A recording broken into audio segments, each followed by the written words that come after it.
the Win Percy Trophy to get underway.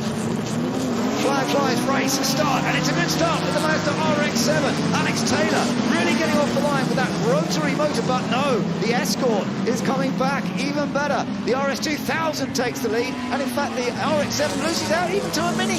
Yeah, the Mazda got the jump at the start, but just seemed to lose momentum once the cars were rolling down towards Magic, so the RS2000 has taken the lead from the VW Golf, and already the Golf is sort of showing its nose as they come through Ford water.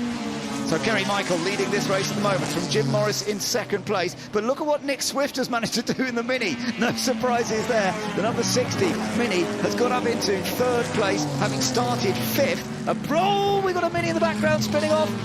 Hopefully not making contact with anybody else. And that's Rupert Deeth, who is trying to sort it all out, get back on. He is going to be sharing that car with Gordon Shedden. And also the BMW, and that's the car I think Alex Brundle might be driving, or certainly getting into.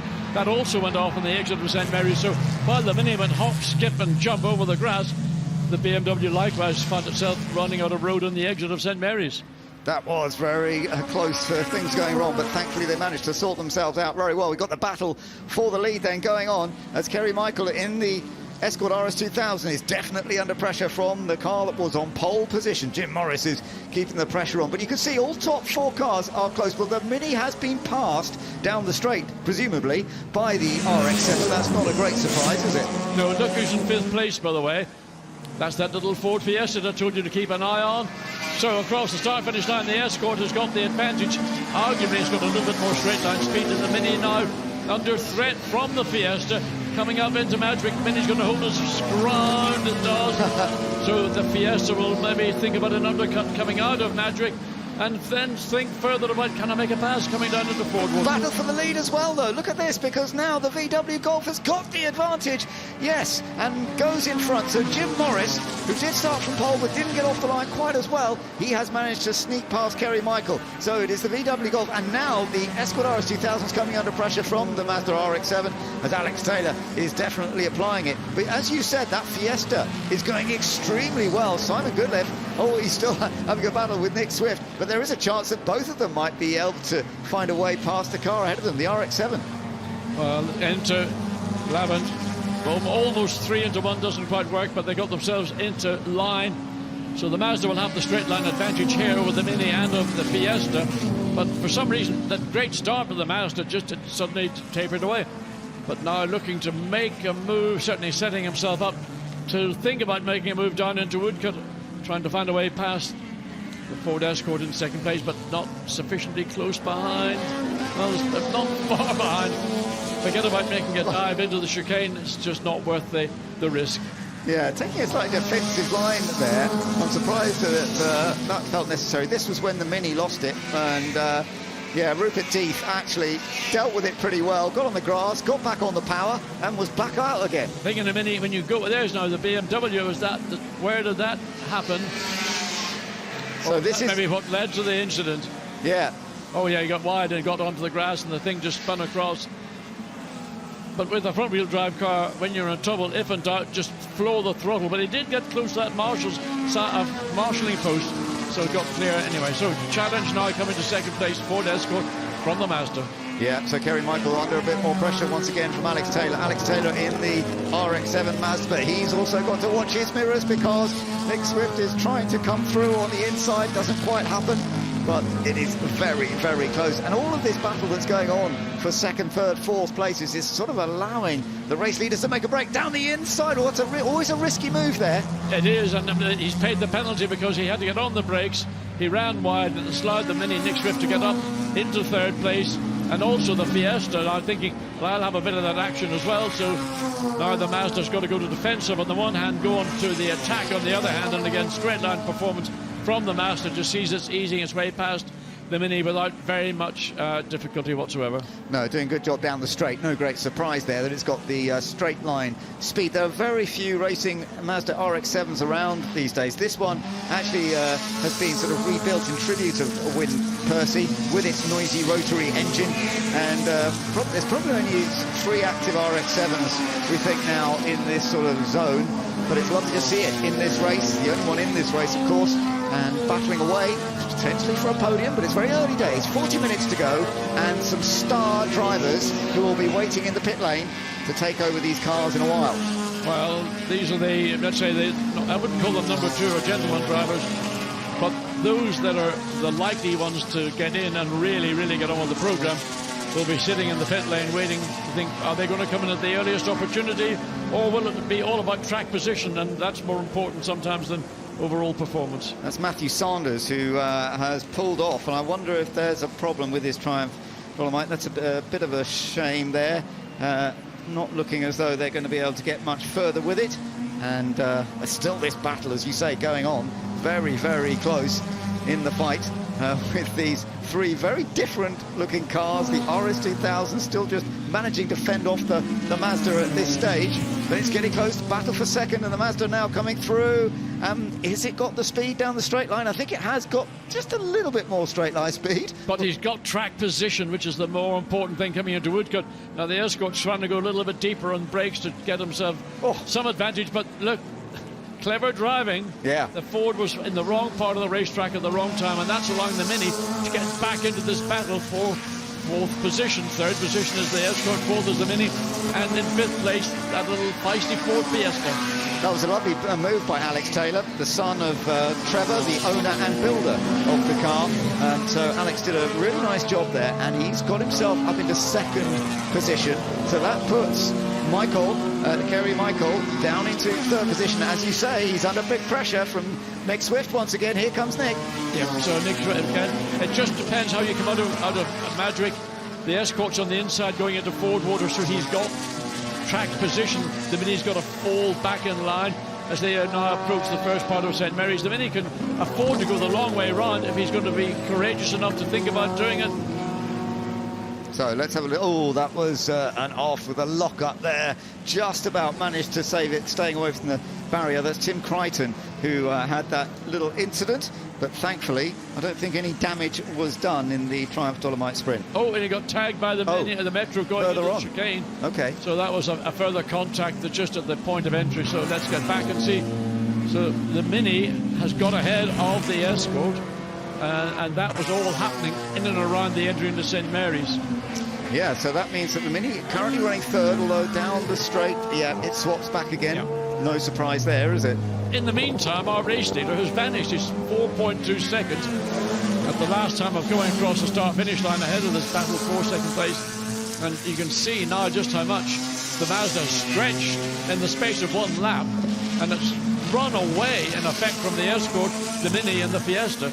Yeah, Jim Morris, the race leader, is doing a great job. He set fastest lap in this race. Some more great battles and some beautiful cars as well. The Vauxhall fighting away there, the Forenza Magnum with the Alfa Romeo, and then a Mini. That's the Mini that went off, and we're riding on board with it once again. We're back on board with Rupert Deeth in the number 63 Mini, and he's a part of this group. Yeah, and you might call that a skinny Mini because there wasn't much room to get through, but he threaded the eye of the needle, got the Mini up along the inside and took a position away. Good to see, and it's lovely to see the Alfa still part of this as well. This is a GTV6 that you're seeing, the Alfa Romeo behind. Chris Snowden is driving that at the moment, and it will be Tiffany Dell later on. It's a car as original as it was raced by John Dooley back in 1982 in the livery that they were using back then. Many of these cars are in the race liveries that they were when they were racing in their times, and it's lovely to see them again. But Nick Swift still doing this remarkable job in the battle that he's having with the Escort. But as you say, the race leader is keeping that little gap up front, and don't forget it will be André Lotterer who takes that car over later. But actually, on the last lap, the Mazda took about half a second out of that advantage the VW has enjoyed. Right. So suddenly the Mazda's just disappeared from this almost a four-way battle, and it's as if he's found another gear, and the car is just clawing its way corner by corner. Well, it was off the track and that was a little, I wouldn't say a little error, that was a mistake coming into Woodcote, and the penalty is he's let the Mini get away. Yeah. So Nick Swift will be saying thank you very much for that.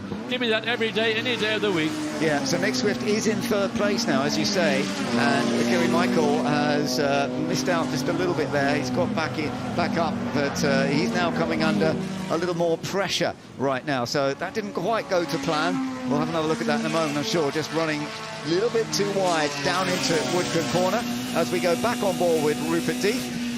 Is he still managing to make some ground? Looks like he is gaining some places, just outside the top 10 at the moment. They're running behind the Fiesta, not the Fiesta, the Vauxhall Fiennes Magnum. Yep. And look at him, he's trying to push, he's on the seat belts, tightening them down, and hands going this way and hands going that way. It's lovely to watch, isn't it? He's only got 4 gears, there's not a 5th gear there, don't mind changing it. It's actually great having these on-board shots. I love it because you can see the steering action, you can see the foot action, the braking, where to get back on the power flat out pretty early on the exits of St Mary's. But watch out as he comes down to Lavant. It'll be a heavy brake in a straight line, down the gears, off brake. Then how quickly can you go to full throttle in a Mini? Usually it's quite quick. No, he's gone now. Look at his right foot. And look at the snappy gear change into 3rd gear and looking in the mirror just to check who's behind him as he comes onto Lavant Straight. Back into 4th gear. There's only 4 gears in a mini gearbox, or in period anyway. Yep. So and just sitting there, nothing you can do, just wait to come to the end of the straight, trying to get on terms with the Vauxhall, but again, the Vauxhall's hogging the inside as they approach into Woodcote. But maybe the Mini's fractionally quicker off the corner, but it's a brave thought to go down the inside, so he's thought the better of it and conceded.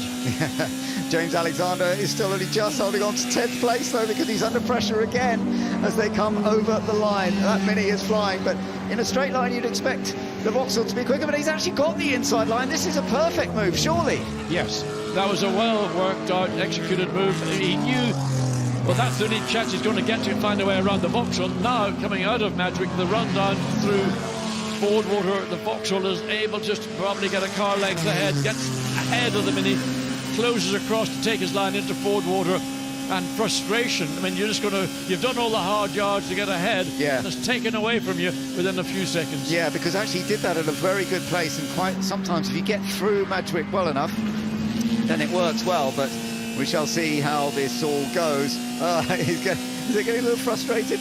I think he's been frustrated since the flag fell. Yeah, absolutely.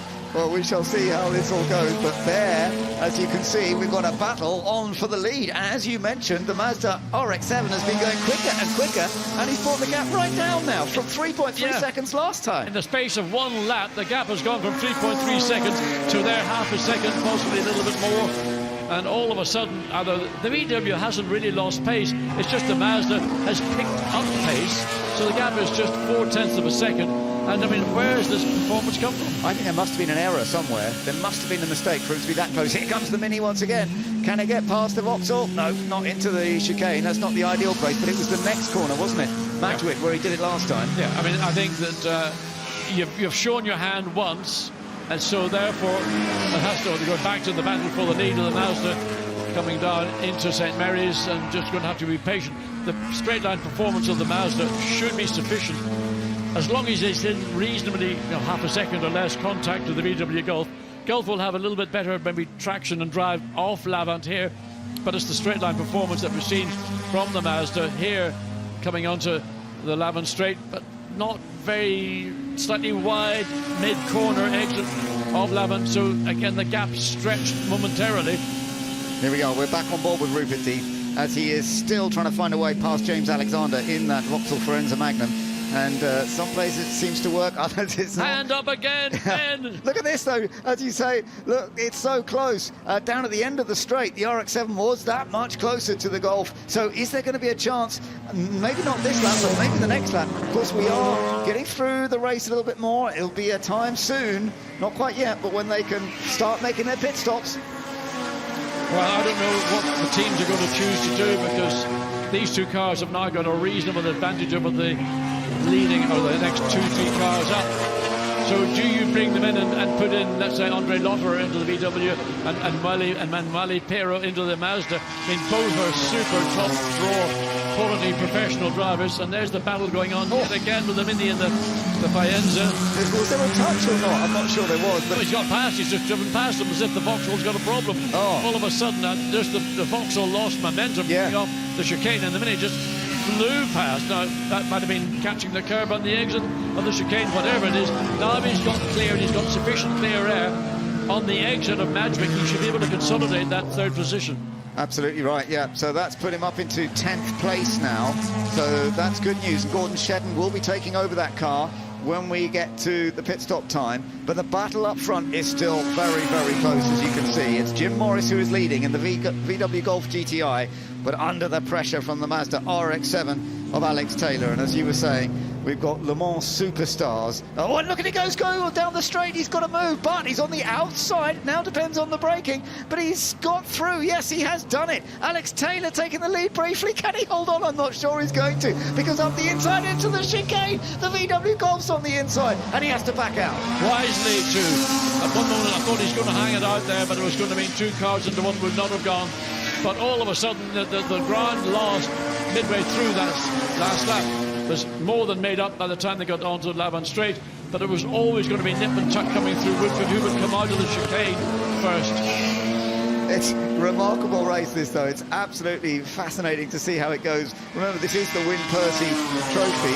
Win Percy was a champion in RX-7s himself a couple of times, worked with Tom Walkinshaw Racing, and it's so lovely to see this car putting in a great effort here right now. And for now, he's back in 2nd place, Alex Taylor. He'll be passing over to Emanuele Pirro in a little while. But again, this is the part of the track, John, where it's really critical, because he did manage to sort of semi-make the pass last time. So coming down into Lavant yet again, so the Mazda's closing it, manages to do it on the quicker parts of the racetrack. Here on the previous lap, look at that. Oh, spectacular for television, for the fans all around the racetrack. But that's not just doing 2 things. It's hurting your lap time.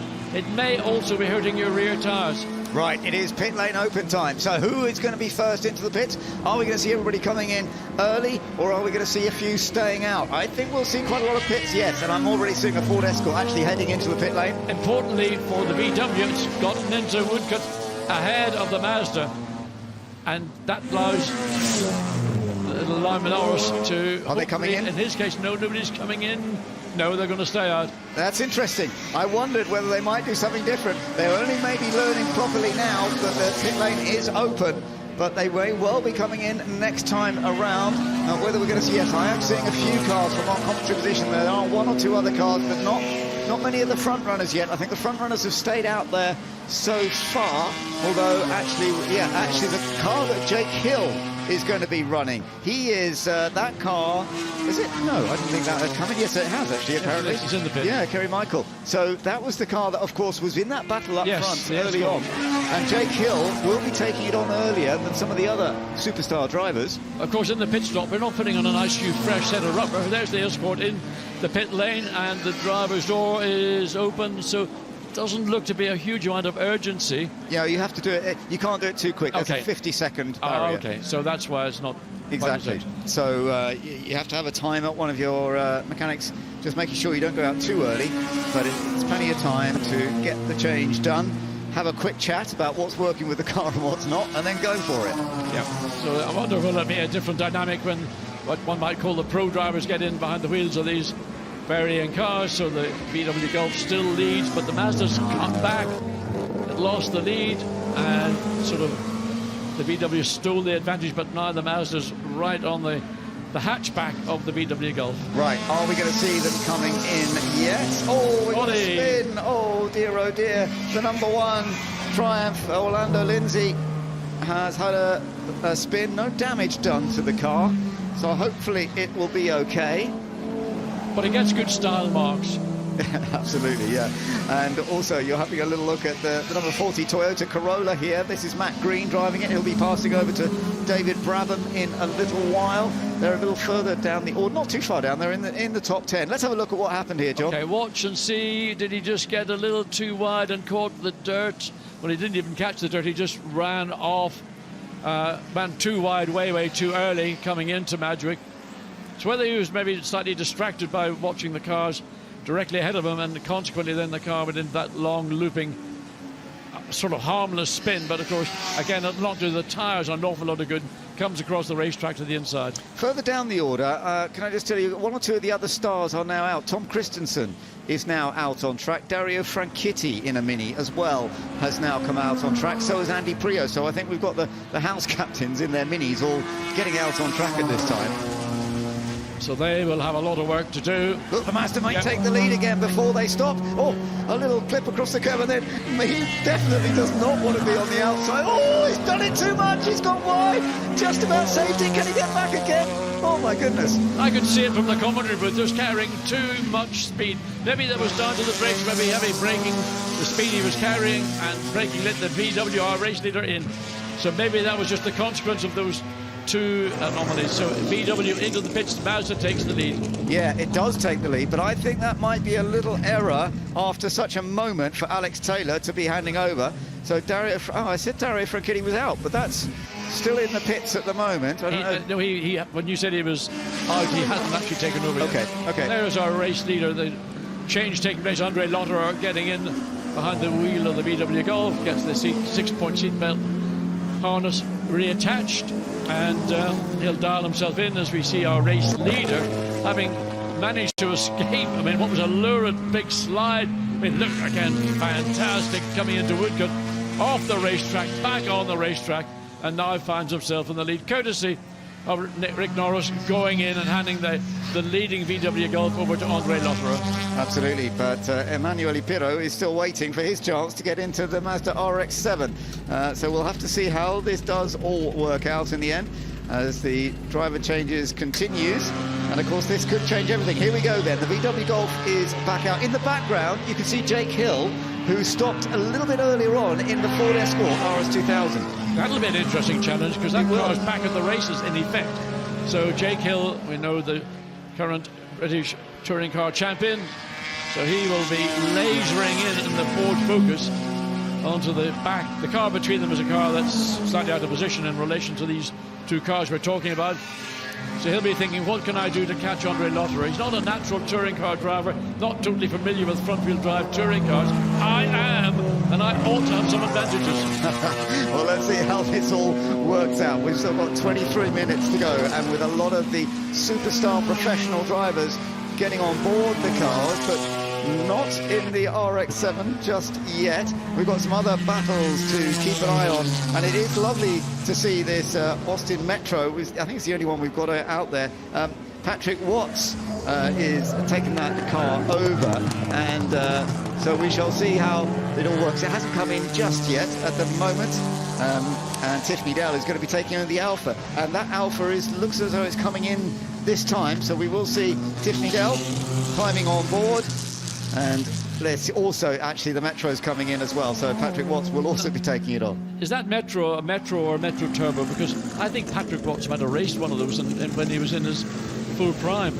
Yeah, no, he was very successful in those sort of cars, so I'm not sure whether it's a turbo, though, because that was a... Ben, just while you're having a look at your notes, I'm looking at timing and scoring. Who's got the fastest race lap?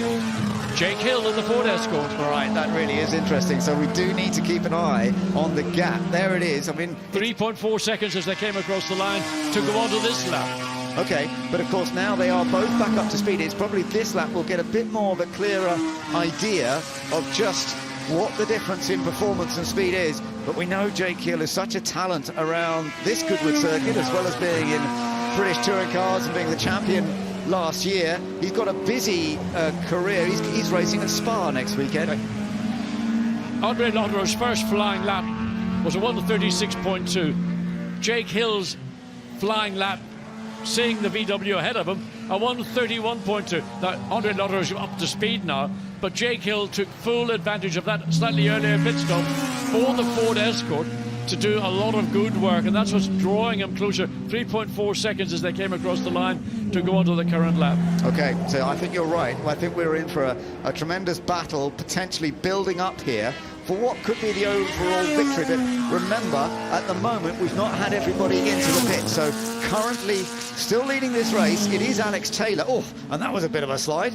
Onto the the grass there, but thankfully sorted it out. André Lotterer doesn't make many mistakes, and I don't think he really lost any time, but he is pushing quite hard. Oh yeah, he's got a mirror, and he'll be looking in that mirror to see that white shape behind me is becoming a lot more distinct. Yeah. And he will probably have a pretty good idea that Escort, driven by Jake Hill, is closing. The gap is now down to 2.3 seconds.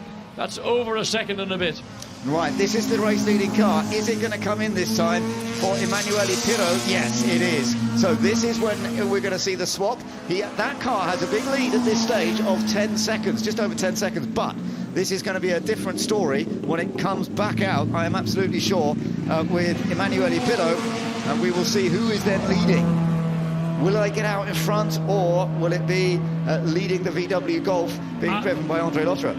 I'm going to take a punt and say they're all going to be relatively equal going into Madrid when the Mazda returns to the circuit. So the Escort is going to be in the tail of the VW, and the Mazda is going to be joining the circuit.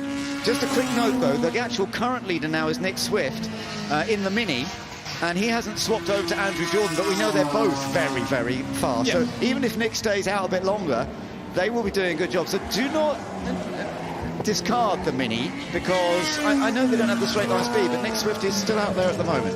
Well, who would be the quicker, Nick Swift or Andrew Jordan? It's hard to pick and choose between. In a Mini, it's very hard to choose. Absolutely. Now, there's the Mazda who's rolling as the Golf comes into the chicane. So the Mazda's going to regain the lead, and you can see there's the Mazda coming out. Behind is the Golf, behind is the Escort in third position. This is fantastic. Yeah, you couldn't have got this better, because he's got to get up to speed. And Emanuele Pirro is trying to get the feel. Didn't you hear that first from Ben then? No, well done, John. But look at the battle for the lead now, because it is André Lotterer who's managed to get past Emanuele Pirro immediately.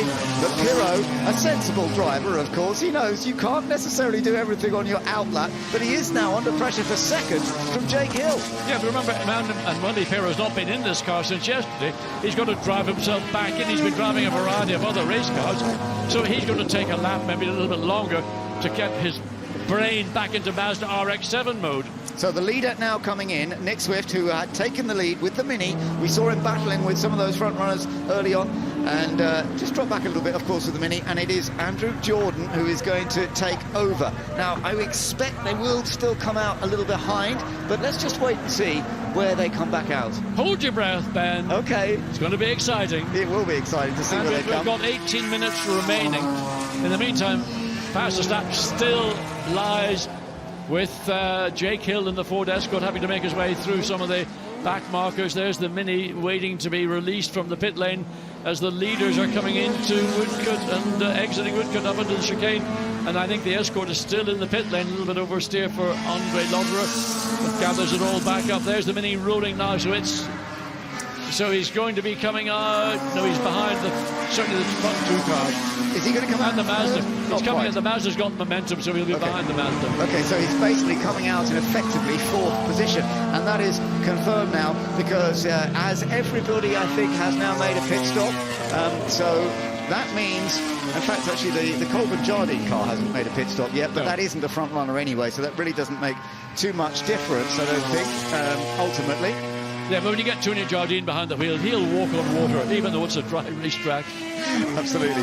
So, up front, it is André Lotterer who leads in the VW Golf. There is the Colburn Jardine car. So this is second and hasn't stopped at the moment. It's Ben Colburn Ben Colburn driving in second place, with Tony Jardine ready to take over in a little while. So he's done a very good job, but will lose time, of course, because they'll be in the pits for some 50 seconds, so they will drop down the order. So really the race battle is very much at this stage between André Lotterer in the VW Golf and Jake Hill. And as you said, John, Jake's just been held up a little bit by some of the back markers, but look, he's still not that far behind, is he?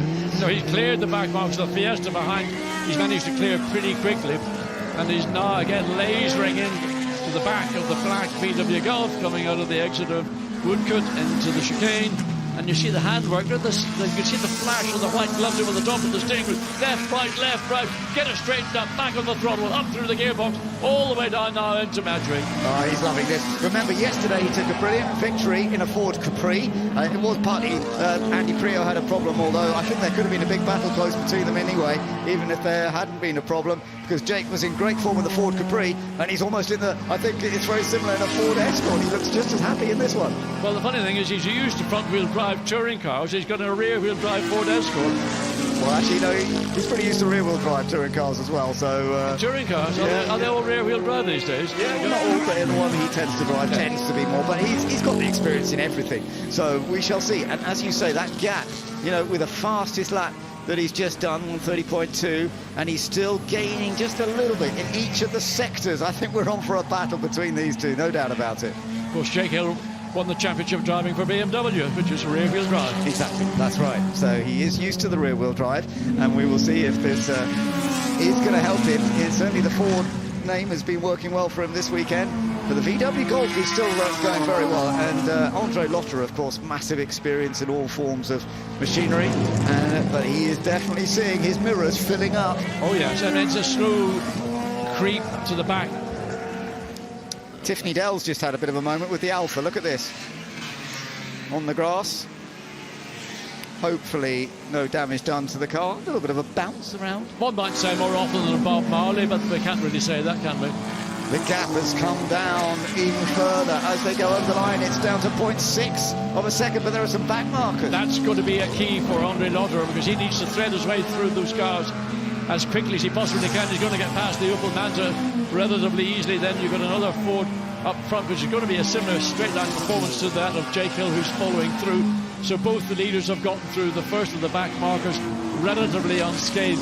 Coming up into St Mary's is going to be a slightly more difficult challenge, and Jake Hill right now on the back. He's made ground on that run from Adric down to St Mary's. Absolutely, and he said another fastest lap, that last lap around, at a 1 minute 30.2. So there is no doubt Jake Hill is really getting it together with the Escort RS2000, and he's still got time. He doesn't need to do a dramatic move. They've got to deal with the traffic as well.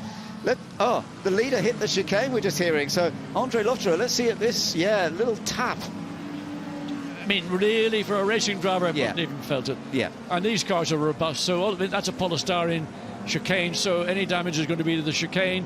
It might be to André Lotterer's wallet, but look at this. Look at this. Coming down the outside. Jake Hill around the outside. He's going to try and take the lead, but André Lotterer is not going to give it up easily. There's a little locking of brakes. They're fighting each other so hard, and Lotterer for now holds on to the lead, but Jake is still chasing. Yeah, and the real pressure now on André Lotterer, because he knows he's got a fight on his hands. He knows he's got a competitor who, in certain parts of the racetrack, has got a car advantage, slight straight line speed advantage, but the VW is so good everywhere around the circuit. It isn't the quickest anywhere, but it's so good everywhere. Yeah, it's lovely to see, and the sliding you get from these cars, but it's also dealing with the traffic as well.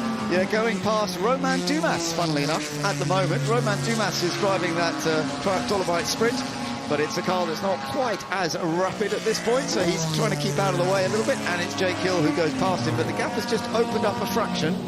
Yeah, it's sort of seesawing almost by the corner, so André Lotterer having to back off a little bit through the first part of St Mary's, and now again facing two further slower cars. Now he's not going to get past either in the entry to part one of Lavant, but he's now looking to position himself. How can I gain the advantage coming? Am I going to go around the long way around these two cars, or I'm going to maybe try and find the way up the inside? And that's going to be Jake Hill on the tail, gaining some little bit of slipstream. But look, the straight line speed of the Metro, even the Metro is still pretty quick in a straight line. Yeah. André Lotterer is... Oh, look at this. Jake is quick in that section, there's no doubt. But as you say, I think with all this traffic around at the moment, there isn't quite an opportunity. But if André Lotterer goes the wrong way, they're going past Tiffany Dell, who's trying to keep the car in one piece and not get hit by the battle for the lead. Clever move by André Lotterer to get through. Not an easy pass. It required a bit of cooperation from Tiff to look in your mirrors. Well, I hope he looked in his mirrors, but he got it done, and that's just sort of eased the gap to about 3/4 of a second, maybe just under a second. There's still time to go. There is still time for Jake Hill in second place currently in the Ford Escort RS2000 to chase down André Lotterer in the VW Golf GTI. Third place, by the way, is quite a long way back now. Emanuele Pirro in that Mazda RX-7, which we were watching earlier, is now some 17 seconds further back. We're on board now with Dario Franchitti, running in 13th place at this stage, and having a battle with another Mini. And I think it's Andy Prio, isn't it? It's Andy Prio indeed. So that's rather fun, because they're both house captains, of course, here at Goodwood's members meeting, and they're having a battle in Minis. I mean, frankly, running in 13th, imagine running in 23rd as far as Dario is concerned. For him, victory's the only thing that counts, but watch Minis coming down with the Vauxhall Fiesta around the outside. A good clean overtake. The Fiesta the Faenza trying to get back, but not really sufficiently good on the exit. Absolutely. So the number 67 has gone through, and that's a good little gain indeed for Tom Christensen as another of the captain. Oh, There's no, the Mazda. The Mazda has gone off. Oh, that is Emanuele Pirro. Has there been an error? We did see that car have a few moments earlier, but it kept going okay. It did. I just wonder whether there's a lead battle for the lead, but I just wonder if the problem for the Mazda, we saw it particularly coming out of Lavin on a number of laps, the back end snapped away. So here we go. This could be tricky. He's been blocked coming into Madrick, and that's going to give Jake Hill a good run. He almost got himself in position, but he's going to be right now as close as he's been at any point, thinking the long way around Ford Water for the quick and the brave. He's doing it. He's doing it around the outside of Ford Water. He's taken the lead. Jake Hill has got in front of the VW Golf, but can André Lotterer find a way back? André Lotterer got compromised on the entry into Madrick, and that's the price that's been paid.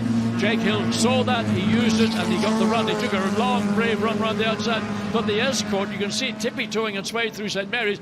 André Lotterer's not giving up. He's going to try and do the sort of the switchback, the undercut, not here but through the second part of the exit of Lavin, and he's not going to be given, well, Jake Hill has given them a little bit of room, but whether it's going to be sufficient to do anything more than what he's just done, questionable. So close, isn't it, between the two of them? And he's even clipping the apex just to try and get that speed in a straight line. But it's down this straight that the Escort RS2000 is particularly rapid, and this may just open up that gap a little bit more.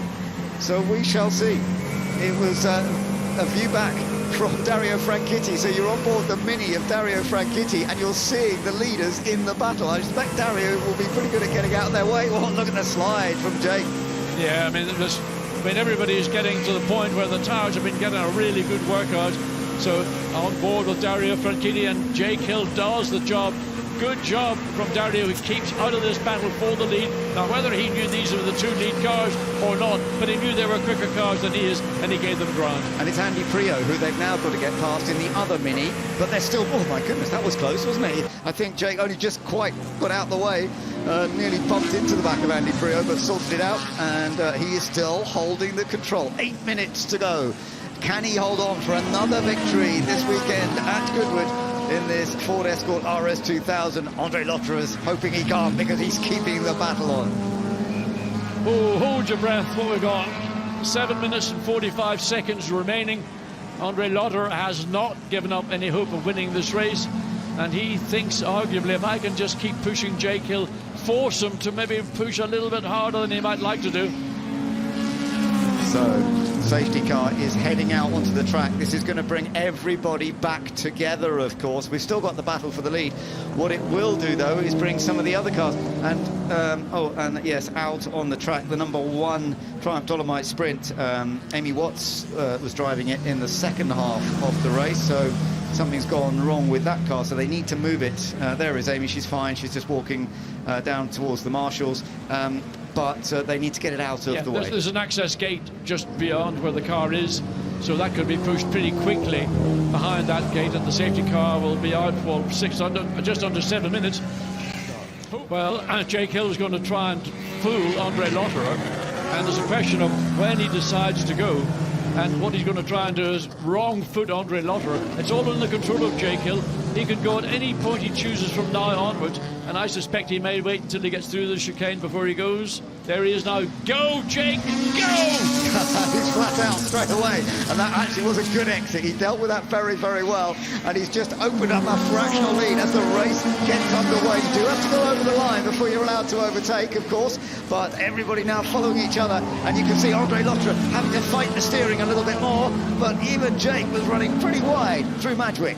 Yeah, I mean, even those, 3 or 2 and a bit laps, runs wide coming out of Madrick. Those 2 and a bit laps behind the safety car, tire temperatures do drop away a little bit, and just reset, get yourself focused back into now, back up to race speed. And we saw Andy Prio in the background, and Andy Prio in the Mini is also under pressure from Dario Franchitti. It's a slightly different battle, and we've heard that there are going to be an extra 3 minutes added to this race. Hope the cars are fueled for an additional 3 minutes. You know, probably people run it down to the last litre or so. But anyway, that's not our issue. There are the mini battles between the house captains just going through. Oh, and there is a little bit of a moment there, and yeah, managed to sorted out. Was that Rob Huff? I'm not sure whether that was Rob. He's a little bit further back. Of course, he is trying to take on Andrew Jordan at this stage. Well, they've got lapped traffic between second and third and fourth positions. We're on board with Rob Huff here now, and Rob Huff running in that fourth place. He's now under pressure as well. And that's Alex Brundle and the BMW has gone past. Absolutely. So the BMW working extremely well, but Gordon Shedden in the Mini obviously has the corner speed, and he's trying to come back if possible. Yeah, I mean, the BMW, we know that's a quick car in a straight line. The Mini is the more nimble of the two, but what can you do when you've got 190 horsepower under your right foot with the BMW? But look, the Mini isn't losing ground whatsoever, and as they come up into Magic, will he be brave? Will he run down the inside? He hasn't got the chance, but the BMW is just a little bit of a back end sort of switching around. Oh, so look at this. Think forward. You've got to think forward now to Fordwater and then to St Mary's in this situation. Great battle going on, and seeing the Norfolk name on the back of that car is because Martin Brundle, Alex's father, raced it and won the county championship representing Norfolk many years ago. Right, here we are, still some great battles all the way through the field, but up front I can tell you that Jake Hill still has the slight advantage. Meanwhile, we're looking back into this little group once again. You're looking at Gordon Shedden, and we're riding on board with Gordon Shedden here, as he's now hopefully gaining another little opportunity. But further back, there's Tiffany Dell coming through. But up front, I do think that Jake Hill is doing just enough. Although actually, Lotterer's just done a very good middle sector, although they've done pretty much the same. Yeah, middle sector, a couple of tenths of a second. So the gap's just under 1 second. And with, well, we haven't had a reset. We've got 1 minute and 50 seconds to go. So you have to think, unless something goes wrong for Jake Hill, and it can happen if you get into traffic or you find yourself being wrong-footed. And Lotterer is just on that last lap, set the fastest race lap of all, 1:29.9. Wow. So he has not given up. The gap is down to 0.6 of a second. She took 0.2 of a second out of the race leader on that lap. Well, we shall see how this all works out, but it's proven to be very interesting. The number 40 car is actually way down. That's David Brabham just being passed, I think. Yes, it is, by Gordon Shedden, but that is a lapping move. It's not actually an overtaking for position manoeuvre, I don't think. Or actually, yeah, we're still seeing some great battles going on, though. And, slowly is going the Polo. Christopher Hasse. So there seems to be a problem with the little VW Polo as we go back to the battle for the lead. Look how close the VW has gotten itself down. Yeah, as you said, that was a really good last lap by André Lotterer. He is right back into this once again. This race win is not over, and it looks as though we're going to get one more lap after this to decide who is actually going to win the Win Percy Trophy. Is it going to be Jake Hill? Always got that straight line speed down Levant, and that always helps. Yeah, it's a big advantage as you come to the penultimate corner. So Jake Hill will get into Wood Cup 1 and 2 ahead of the VW. Look how much the VW is able to close as they come through the exit of Wood Cup. Almost half the gap now. Hard on the brakes, into the chicane, right, then left. Don't be over anxious on the throttle on the exit. You might run the curb, and that will hurt you. But André Lotterer is within, a couple of car lengths of the lead Ford Escort. This is going on to the final lap, though, with the time ticking away. Jake Hill and André Lotterer, two super professional winning drivers, and it's lovely watching them in these older cars with the thinner tyres that they have to run. They all have to run the same tyres here at Goodwood, and the slide of the car, the control that you have to play with, so different to modern cars. Yeah, and there's a controlled Dunlop tyre that everybody is running on, so there's no tyre advantage to one machine or another. But again, Lotterer thinking, I'm getting closer on the brakes. You could see the brake lights of Jake Hill. Oh, on the inside! No. That was a chance. He's still going for it, and Jake Hill's having to really fight this. But remember, when they go down the straight, the Escort definitely seems to have the better pace. What can André Lotterer do? Undercut, get the nose of the VW on the inside. Oh, touch! Well, the rear lens has just popped on the Escort, but Jake Hill consolidated sufficiently, and he's now got the advantage. He's got that little bit of straight line speed as they will race down into Wood Cup for the last time in a racing lap. Wow, that was so close, and that little bit of contact. But it is, as you say, Jake Hill has got in the right place there because he's got the speed down the straight. And surely, even if André brakes as late as possible, he can't really challenge going into the chicane. Oh, and he's got a penalty as well. Lotterer's car has got a penalty from hitting the chicane, so that will actually affect the overall result. It is Jake Hill who takes victory in the Win Percy Trophy after a wonderful battle with André Lotterer. We have just heard that Lotterer may well have a penalty that we may drop him back a bit more than second, but we'll see. And finishing in third place, it is Rob Huff who finishes in third place in the number 65 machine. And then it's the Mini of Nick Swift and Andrew Jordan that finishes in fourth position. I think in spite of that 10-second penalty, the VW has actually finished in second place.